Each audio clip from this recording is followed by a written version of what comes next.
That's what I do. I go out running 4 miles every morning or more, whatever it is. And that's not just for my own mental sanity. Partly it is. Although that helps. Yeah. It is like an act of worship. I'm Yes. starting my first thing of my day. I'm up at 5 a.m. I'm going out for a run.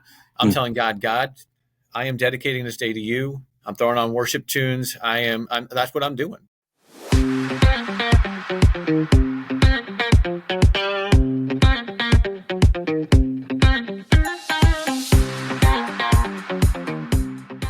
Hello and welcome back to another special episode of the RevRx Podcast, where we discuss how to thrive in faith, family, and health.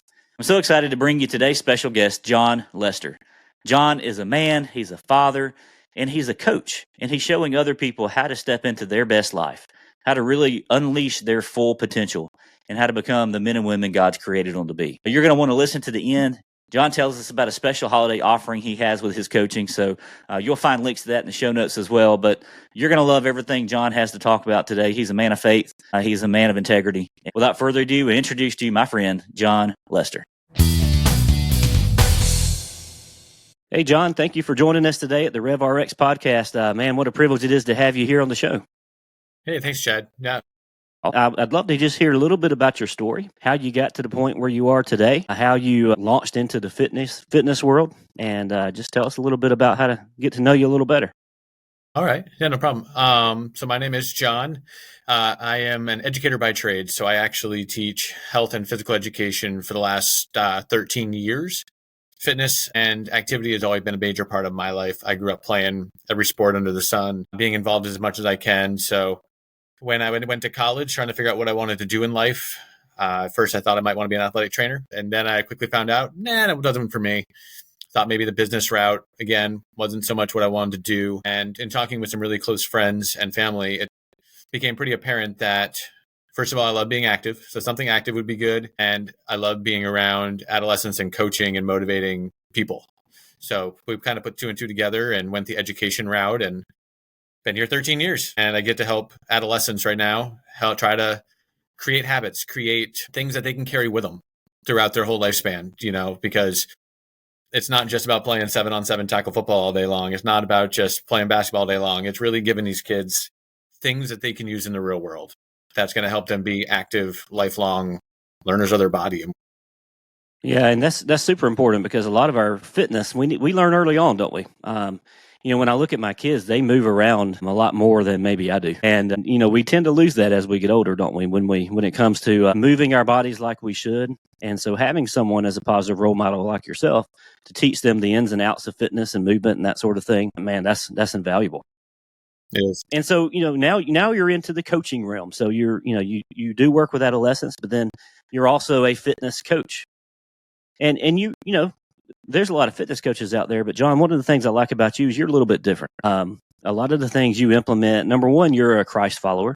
So you kind of a faith first kind of guy. And then number two is, you really implement a lot of those proven strategies that you're not after the gimmicks, the things that are going to make a quick sale. You're going for the proven stuff. And so can you talk a little bit through that and what that looks like for you as you're coaching men and helping us become healthy, lose weight, that sort of thing? Absolutely. And a big piece of my journey into becoming a fitness coach is rooted in my faith. It's rooted in, I truly believe that, God has given us a body that we are to serve with, to serve other people with, and to treat it well. And in order to do that, we got to take care of our bodies, right? We got to make sure we're physically fit. We got to make sure that we're fueling it with the right nutrition stuff, which is hard in today's world because everything's added with so much crud. But we are to be stewards of our bodies. That's something that I always am driven to do. So when I see, guys out there that are struggling to, whether it's be able to kick around the soccer ball with their kids or just from lack of energy and, being overweight or what it is, it's like, I feel a calling from God. I feel a calling to okay, let's help these guys out. I am called to help them try to establish some habits so that they can be healthy for their kids, for their families, for their jobs, and really be able to do that. So that's how I kind of got into the coaching of men piece. Yeah, and that's so important. I see it too in my line of work. I see so many men that are limited in their ability to lead their family properly, to lead their workplaces properly, to be the man that God's called them to be because they're in this boat of sedentary lifestyle, obesity, that sort of thing. And there's no shame or judgment there. That's not where we're coming from. But it's coming from a point of we're both working hard to help people overcome that from maybe a couple different ways. And so one of the things I noticed, we have kids and we start focusing more on the kids than we do on ourselves a lot of times. I found myself with the classic dad bod, and I'm sure you meet a lot of people in the same boat. Yep. And, it's one of those things where it doesn't happen overnight, but there becomes a moment where you realize, wow, I can't do what I used to do. Yeah. Exactly. What happens? It's not a vanity thing. There is that aspect of, I want to look better. But it becomes about, all right, I can't walk up the stairs to carry my baby to bed without being out of breath. And there becomes something that was kind of my wake up call. We live in a 2-story house, and taking my kids upstairs to go to bed, and it would just I would be winded, and they're like, "Daddy, sing me a song." I'm like, "Hold on a minute, brother, I've got to catch my breath. Nobody's singing anything right now." And so it just becomes something that we don't mean to. It kind of has a slippery slope of sorts, and a lot of times it's for good intentions. We're taking care of other humans, which is great. But then there comes a point where we have to do something about it. And that's where Jon comes in. Jon's really coming alongside guys, helping them to reach their full potential in their physical health. But then also, like you said, it comes from a period of, a standpoint of faith as well. And so I love what you said about faith and fitness. And so those are actually two of the pillars that I teach in my coaching, faith and fitness. Because, a lot of times we silo things in our life. We think about faith as being, that's what we do on Sundays and, that sort of thing. And fitness is separate from that, but really they're related. And you did a beautiful job of explaining that to us. And one of the scriptures I go back to as well is this whole concept that the body is a temple of the Holy Spirit. As Christians, we believe that, and scripture tells us that when we accept Christ as our Savior, the Holy Spirit comes and lives within us. It is truly one of the miracles of Christianity is that, we have the indwelling presence of God inside of us. And so when Paul writes that our bodies are a temple, think about the temple back in church days, back in Jesus's day, and back in the Old Testament, wasn't that place spotless? There were people dedicated to keeping that place, kept up better than Disney World cleans up their premises. If you ever been to Disney World or Disneyland, it's immaculate. I feel like there's people out there with scissors cutting their grass, just one blade at a time. But imagine how well kept the temple was. And now, the temple represented where the presence of God was. And so now if the presence of God is within us as believers, then that's a whole different calling, isn't it? Because now, what am I putting in my body? What am I fueling it with? Am I taking care of it? Am I making it to where it works the way that it was created to? And so those two things go together pretty well, don't they? What's your comments on that? Absolutely. They do go hand in hand together, because I have a couple of thoughts on that. One is the question I ask a lot of guys is, how can you take care of those around you if you can't take care of yourself? Yep. And that's not meant to shame or bring up on any judgment, but it's true. It's like, how can we take care of our families, our brides, our kids, our neighbors? If, like you said, you can't even make it up the flight of stairs without getting winded, or if we can't take care of ourselves. And some people are like, well, then you're just prioritizing yourself. It's like, no, well, it's just, I'm making sure I'm making it so like I'm in a position where I can serve other people. And that means I got to be physically fit. And one thing I like to work with men as I'm working on it is, sometimes exercise gets that bad rap of like, oh, I have to do it because I'm making it fit, just to get fit. And it's not something I really want to do, but I feel like I need to do. And it's like, okay, let's spin it around. What if we treat exercise like an act of worship? How could we view it from that perspective? I mean, I go out running every morning. That's what I do. I go out running 4 miles every morning or more, whatever it is. And that's not just for my own mental sanity. Partly it is. Although that helps, yeah. It is like an act of worship. I'm starting my first thing of my day. I'm up at 5 a.m. I'm going out for a run. I'm telling God, I am dedicating this day to you. I'm throwing on worship tunes. That's what I'm doing, because I view it truly as an act of worship. Yeah, there's some mornings where I still don't want to get up because it's raining or this or that. Sure, we all have that. That's part of our flesh. But if we can develop discipline and view it as something positive, it can make a world of difference for guys, staying on the right path to getting fit. Absolutely love that. Working out, running, taking care of yourself as worship. Man, that has the potential to really change some minds. shift some mindsets, if you will, because it becomes. And there's that sense in all of us, like, I know what I need to do. And if you ask any guy, wherever he is in his health journey, or any, lady or whatever, what do you need to do to get healthy? Oh, I know what I need to do. It's not a lack of knowledge. It's a lack of action. And then also I'm going to add a piece to that. It's a lack of accountability. But to get us from that knowing to doing sometimes can be difficult. Sometimes that takes big moments. Sometimes that takes a crisis. Sometimes that takes a diagnosis. Sometimes that takes some sort of something to get our attention to say, I can't keep going the way that I've been going. But sometimes that can work in mindset shifts. And so I love what you did there. You took it from doing something that we know we need to do, but probably don't want to do, to saying, hey, why don't we call that worship? Because it is. It's Exactly. taking care of ourselves the way that God created us to. It's moving our bodies the way that we were created to move. That's powerful, John. I love that. Yeah, absolutely. No, and I tell a lot of guys, I mean, it's sometimes all we need is a simple language change. A lot of times I hear guys talk about, I have to do this, I have to go do this, I have to do this. And I'm like, okay, you're talking a lot about having. That sounds like an obligation. That sounds like something you don't want to do. What if you just change it to I get to? So instead of I have to go work out, it's I get to go work out. Yeah. Instead of it's I have to go take care of my kids. No, you get to go take care of your kids. It's like simple mindset change right there. Simple language change views it more as an opportunity than an obligation. Exactly. And just that simple change can change the entire experience for the person. Absolutely. And I want to delve in a little bit too on that accountability piece. What experiences do you have in seeing someone just absolutely transform themselves because of that added accountability that a coach like yourself adds? So just like for like who I have accountability in my life kind of deal? You can talk about that. You can also talk about the men that you coach. So let me give you an example real quick. Yes. So I may know what to do. And there's been times in my life I know what I need to do. And sometimes, some days I feel like it and I get it done, right? I'm going to use working out for an example. All right. Some days I feel like working out. Some days I don't. And I've posted stuff like that before. I didn't want to work out today, but you know what? I did it anyway. And it feels so good. But there's just some days we don't want to do the things we know we need to do. And in those moments, I think those moments make us or break us. Exactly. Because they have the ability to get us off track. They have the ability to stop that positive momentum that we have in our favor. And so, you're working out, you got a week down, you worked out 3 or 4 times, you're doing great. And then, I missed Monday because I just didn't really feel like it. And then it's that much easier to miss Tuesday. And then you've missed 2 days and you're like, well, I might as well just call this week. Let's start again fresh. There's always something famous or it's always something magic about Mondays, right? I'll start again next Monday. But here's what I found, okay? And I've hired a coach in my life before.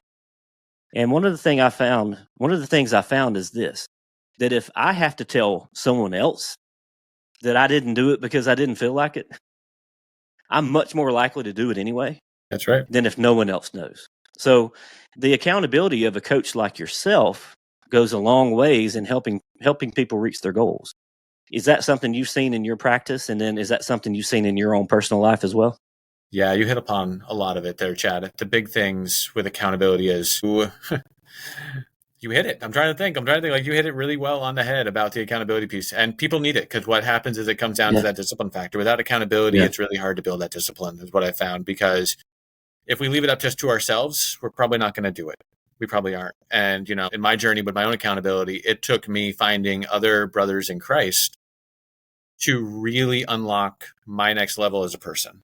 I was a guy who didn't have many brothers in Christ. I mean, and I blamed it on living in a small area with not many guys my age. And I just didn't bother looking. And there was a low point in my life that changed where I was like, I need people.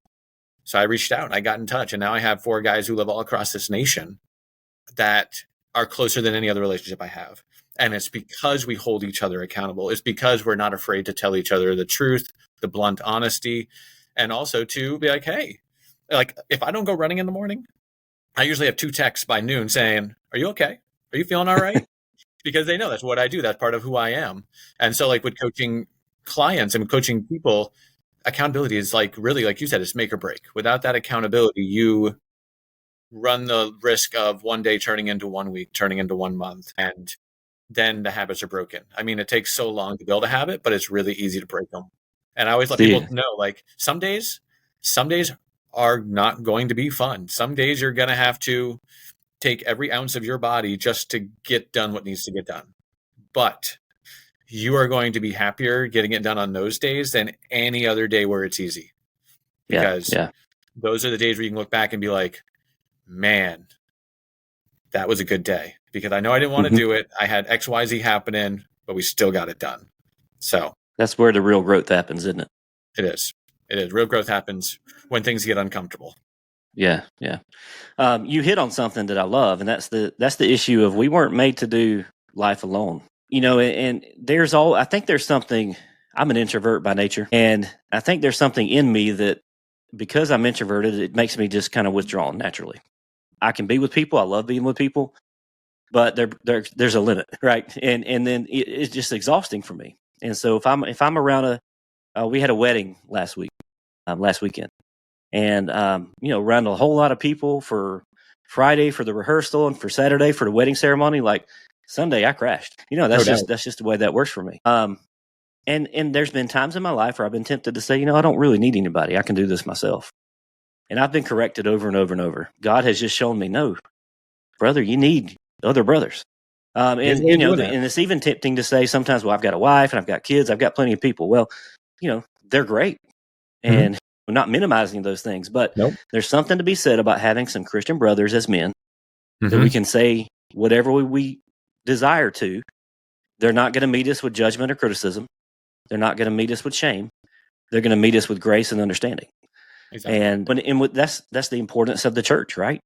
It is. And it's not necessarily just our local church that is important, but you've got friends all over the country that now are close comrades with yourself, and you keep each other accountable. I'm convinced more and more as I get older and wiser, or at least I get older, that we were meant to do life with brothers and sisters. And having that support system is so important. And so, John, you're kind of that support system for some people. You put together that support system for some people that you coach. And so, hey, if you're a guy and you're struggling with your health, you're struggling with your weight, you want to get fit, something we said resonates with you, I'd encourage you to seek out somebody like John. And at the end of this conversation, we'll tell you how you can do that. But I think the work you're doing is invaluable. And I just want to say thank you for stepping in and for stepping up in men's lives. I appreciate that. And knowing what accountability and brotherhood did for my life, it really changed mine. That's what I want to see in other men's lives. I mean, because sometimes we just need it. We think we can do it on our own. Like you said, like right after I got married, I was like, cool, I got a wife, I'm good. Right. And then I got some kids. I'm like, I got a wife, I got kids, I'm good. And it's like, yeah, so like you said, we don't minimize it. And they are the most important relationships in my life. But there is this thing about men needing other men. And we really need that. And if I can provide that for someone else who's struggling, that is, there's really no better feeling. And it's like, I feel like I'm serving God in that way. If I'm helping other men step up. And for me, being somebody who grew up without a dad, it's like, it's kind of important. I realize the importance of men needing other men because I never had it for a long time. Yeah, absolutely. And there's some things that you can say to other men that it's just not so comfortable to say to your wife, and you sure don't want to talk about it with your kids, And so having that brotherhood is so important. And so thanks for making space for that. I wanted to switch gears again. I'm shifting a little bit between fitness and faith, just kind of as the conversation flows, and I'm loving this. I want to shift back to the fitness side of things. So shifting back to fitness, shifting back to, getting in shape, becoming physically active. What are some of the things you see that men have the most trouble with today? What are some of the reasons that so many men are struggling with their health? The biggest thing is getting that routine. The biggest thing is finding the time. The biggest excuse I hear, and I call it an excuse, and a lot of times they're valid, right? Sometimes our excuses are valid. I mean, when you have, like, you're the coach of one of your kids', sports teams, you work a 9 to 5, and then you're also trying to prioritize family time. It can be tough. So one of the common things I hear is I just don't have time. So it's really establishing, okay, looking at life and looking at what can work, and sometimes it's as simple as spending less time on social media. Sometimes it is. We find ourselves scrolling all day long, and it's like, well, if you take out a few minutes here, a few minutes there, we can piece something together. So it's really finding those habits. I mean, for myself, it became an early morning person, and I'm a big advocate of that. I love early morning routines for people that can make it happen because it sets the tone for the rest of the day. I mean, if you get up And before you even leave the door to go to work, you've already got your workout in, you've got your time in the Word. You may have even, talked to a quick brother or two. I'm a big fan of a Marco Polo app where you get to video message each other. It's amazing. I've done all these things before I leave the door and, kiss my wife goodbye and my kids for school. I'm already feeling like the day's off on a good foot and it's going to carry over. So first thing we do is try to establish those routines.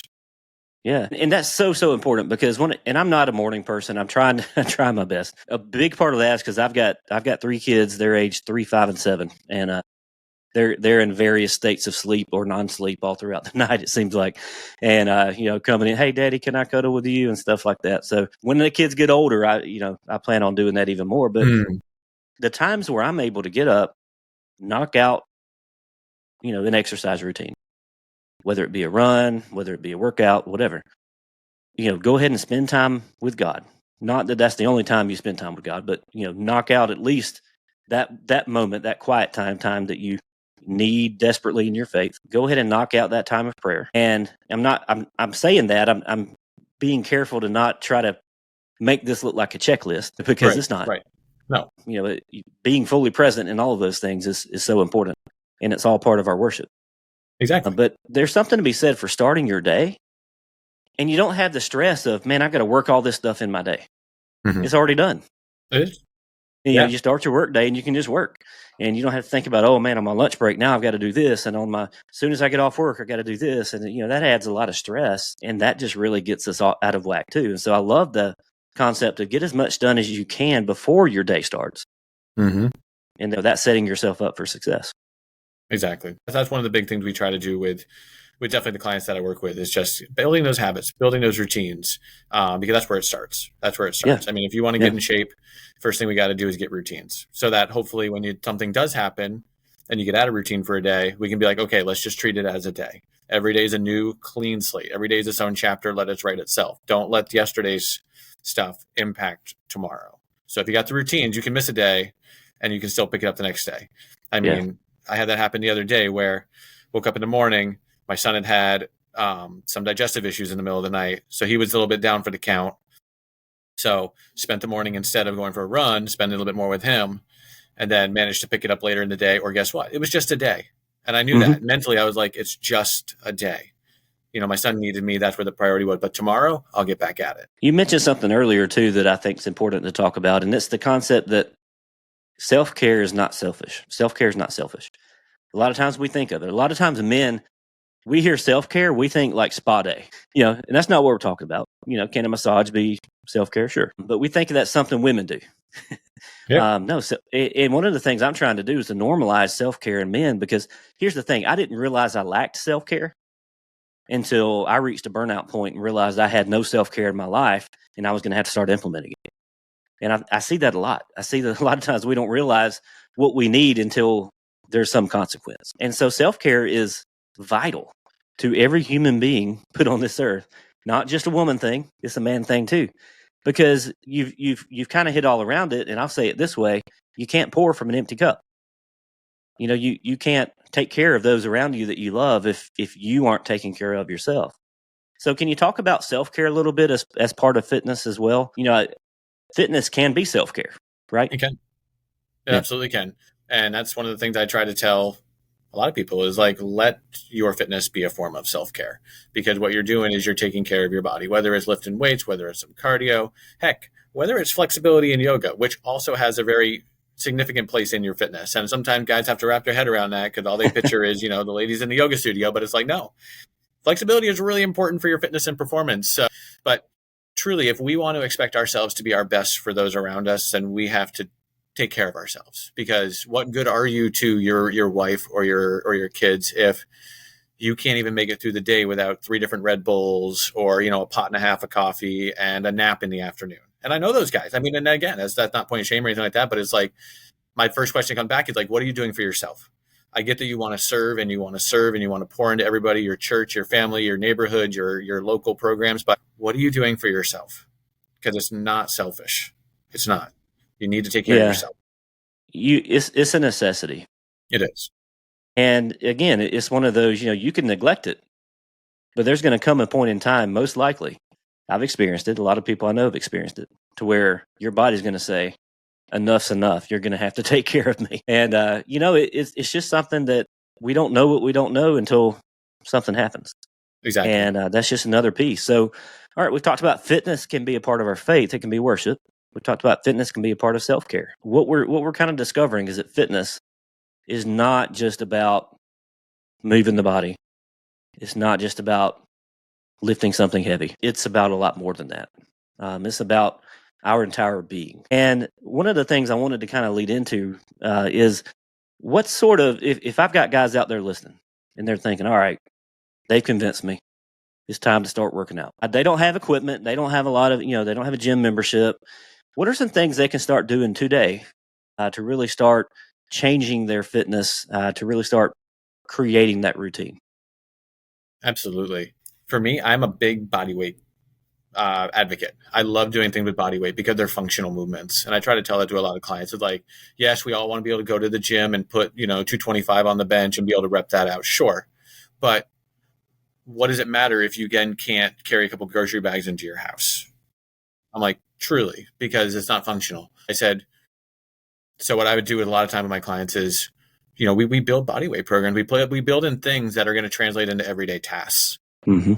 I mean, simply bending down and doing squats is going to help you when you're picking your kid up and down. Put them into your arms, carrying them around. I mean, these are things that are irreplaceable. I mean, that's why I love my son so much. I call him I don't have to go out and buy bigger dumbbells because he just keeps growing. He's the human kettlebell. He's the human kettlebell. Exactly. I love it. So one of the first things we do is design those body weight programs, right? We design those little exercises, whether depending on the time allowed. I mean, all activity is good activity. I think sometimes people get the thing of like, I don't have an hour to work out. Okay, we got 20 minutes. You got 15 minutes? Yep. We're going to start getting the heart rate up. We're going to start moving the body. It all counts and it's all good. If we get 10 minutes here, 10 minutes later, we'll do what we can. And over time, you're probably going to find that you want more, or you're going to need to pick up the intensity, whatever it is. So let's just start finding time. Let's start finding time and getting that body moving. You're probably going to love how your body feels from it. Start where you are. Exactly. That's what it is. And then the next thing we do would be target nutrition. We got to target nutrition. We got to target our hydration because you got to fuel the body well if you want it to perform well. And so it's like, okay, look in your house, look in your cupboards, look in your cabinets. How much of the stuff we have is grab to go? How much of it's full of, the added preservatives and added sugars and all this stuff? And it's like, what are some simple changes we can make there? Because your body's going to love it. You're going to be bloating less. You're going to have less digestive issues. And next thing you know, you're going to feel like your body's gone through an oil change, which is the way I talk to a lot of people. It's like, think about it. You bring the car in, it's functioning, might have a couple hiccups, but when you really take out those filters, change the oil, it comes out running top notch. Yeah, and that's really what I try to tell clients. It's like, that's my goal, is to have you guys go in and come out running top notch. I love that. And, what we're kind of doing here is we're taking out a lot of the excuses, right? Mm-hmm. I don't have time. Well, you've got some time. Some time. Everybody has some time. It's a matter of priorities. That's right. Well, I don't have a gym membership. I don't have a ton of fancy equipment. That's okay. You have a body. You have a body? You got a living room? Everyone has body weight, maybe more than you want. But you know what? We can use that to our advantage. Yeah, you have a little space in your house somewhere. You can do that. You don't need much. What I love about you, Jon, is that you meet people where they are. And you design a regimen that works for them. And I love that. There's no one-size-fits-all fitness method out there. There's a lot of advertisements for people that are going to try to sell you that. Yeah, they're all a dime a dozen. But one of the things I like about Jon is that he's big about meeting you where you are. And I love that you're doing that. I want to kind of finish up by talking about nutrition. We've mentioned about the fuel for our body. And the holidays are coming up. This is going to be coming out in probably early December. And man, holidays are fun. Holidays are, they can be exciting times. They can also be times that tend to derail us from our plans and our goals. So when we think about nutrition, can you kind of just give us some general oversights into what your approach to nutrition is when someone starts working with you? But then also, what are some things we can do around the holidays to, maybe not remove ourselves from some of those temptations, but to just kind of approach them sensibly to where they're not going to totally derail us from what we're trying to do? Absolutely. So when guys first start working with me, we do just a simple log to get started because it's sometimes it's fascinating to see exactly what you're eating. Mm-hmm. And we talk about portion sizes, and that's another thing that usually derails us is my portion size might be different than your portion size, Chad, which could be different than somebody else's portion size. And you just don't know how quick the calories add up. So sometimes it's just a little general education that really opens people's eyes. to it. And then once we get that down, we start looking at, okay, well, where are some of the unhealthy places that we're eating? Maybe we find that it's typically at lunchtime because we're going out to eat at lunch. We didn't bring our own, so we're going out to the store, restaurant, whatever it is, doing a grab and go. Man, just to find out how much saturated fat and sodiums and all those things. So It's making simple lifestyle changes. It's like, okay, we're not going to go straight into a carnivore diet, because when you make grand sweeping changes, they don't last. They don't. They're too significant. But if you can make small, and I'm a big believer in this, small changes that compound daily, good things happen, because they're almost invisible to the eyes. Like a person that, turns up the light 1% of the time, you don't notice at first, but you do when it's 20% brighter. Same thing with our bodies, and it's the same thing with our habits. If we can make small, really easy changes day in and day out, our nutrition really, really takes off. So we look at that. And then depending on what their health goals are, for some people it's losing weight. Okay, so we might look at the calories in, we might focus a little less on the carbs, and we might be looking more at some protein here. Depends on if somebody's looking to bulk up. I'm working with a guy right now who wants to add muscle. Great.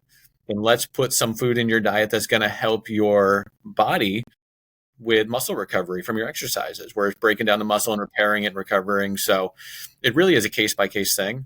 But the big things are identifying where some of those issues might be and trying to avoid them best case. Now, granted, I love sweets. I don't know about you, Chad, but I love sweets. This time of year, I love my pie. I do. That's right. I do. I love my pie. I'm not going to tell my clients okay, you can't eat any sweets. You can't indulge in that, because again, it doesn't work. But I think if you teach them about just being conscientious about what they're eating and knowing that, oh, okay, I can have a little piece of pie. I'm not going to have half the pie, but I could have a little piece and not feel guilty. That goes a long way with guys. I mean, we introduced, I do call it a cheat meal with some people. Yeah. And we use it. We use it occasionally. It's like, okay, like once a week, if you want to have a cheat meal, feel free. That's not going to derail the progress you're making. But if you're having a cheat meal every meal, that becomes a problem. Yeah, and from the research out there, it seems like that may be even a good thing to have a cheat meal occasionally, because if you tell somebody you can't have something, what's the biggest thing that their brain's going to do? It's going to sit there and want that so bad. It's like a sign on the wall that says "wet paint, don't touch." What does your brain want to do? It wants to touch it. You want to touch it. Yeah, you can never have pizza again. Well, I'm going to sit here and just think about pizza for the next week until I finally break down and I have it, and then I say, well, I've messed everything up. I might as well just quit. But you know what? Allowing a little bit of that in moderation, like you said, portion size is big, frequency is big. So we're not having half a pizza, we're not having half a pie, we're not having, and mindful eating kind of comes to mind during that as well. Exactly. Hey, if there's something you love, eat it slowly. You'd be surprised how little that you'll actually need to satisfy that desire in you, if you eat slowly and really savor it. I'm really bad about eating quickly. Yeah, you said it right there. Eating slowly piece. That's one thing we talk about a lot, is it takes your body, I'm pretty sure research has shown it takes your body about 20 minutes to feel full. So when we eat really, really fast, we're taking in much more calories than we probably really need. So if you can actually sit down, especially with your family, if you can, have conversation, eat slowly, you'll be surprised, like you said, just how little you really need. Yeah, I love that. Such good advice. And, as we approach the holidays, it's always good to think about, how can I partake?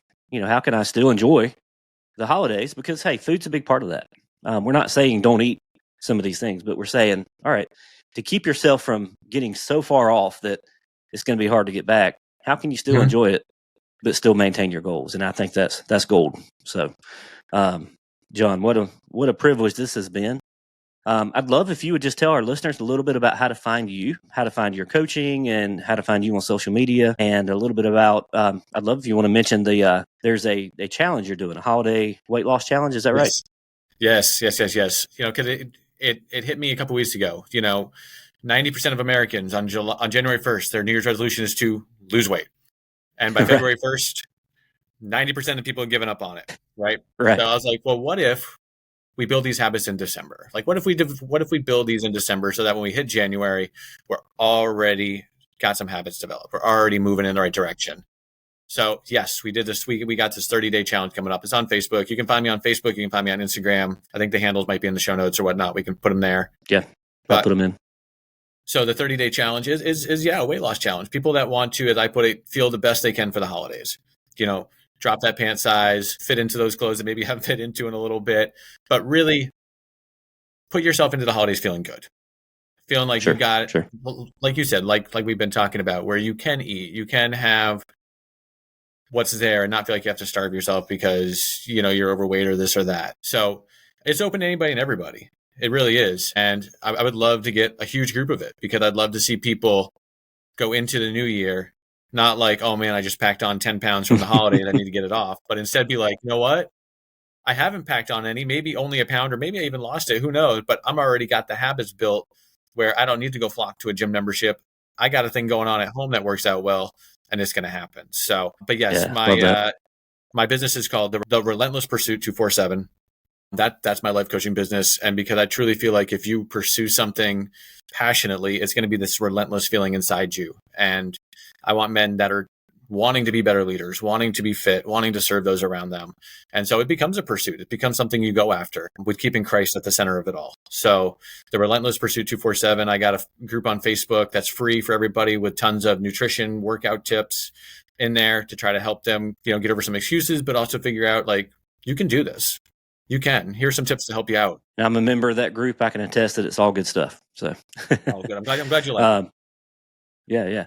Well, Jon, thanks again for joining us today. You guys check him out. Check out the wonderful things he's doing. We're going to make sure this releases before that challenge starts. And so log in, find him, message him, sign up, and become your better self before January 1st. Here's what a lot of people do.